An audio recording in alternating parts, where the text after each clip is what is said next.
continues and Chief Imo. You are the next.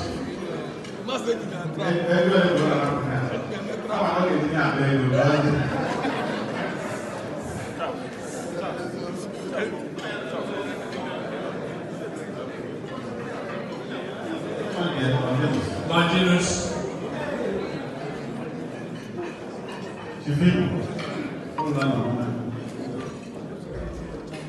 This certificate is awarded to Mr. Longinus and Chivimo. As you must say, the American ambassador, the American commander of Niger, one of the states, and this 6th day of September 2019. Congratulations. Mrs. Uche Makucheduzo Magin.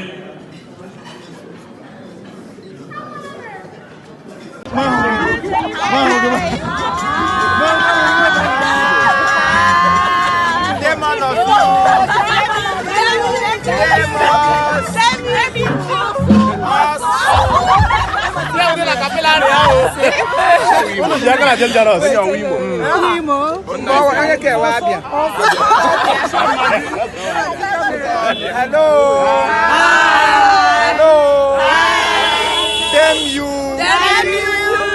Damn you.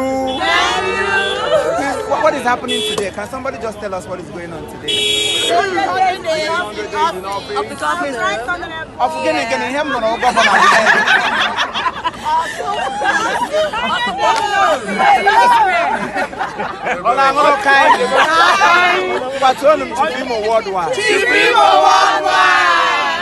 Chivimo worldwide.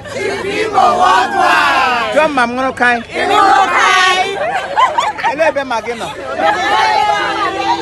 Abia Baroka. Elebe Magina.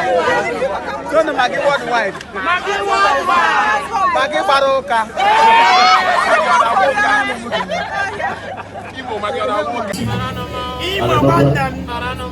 Imo wanda.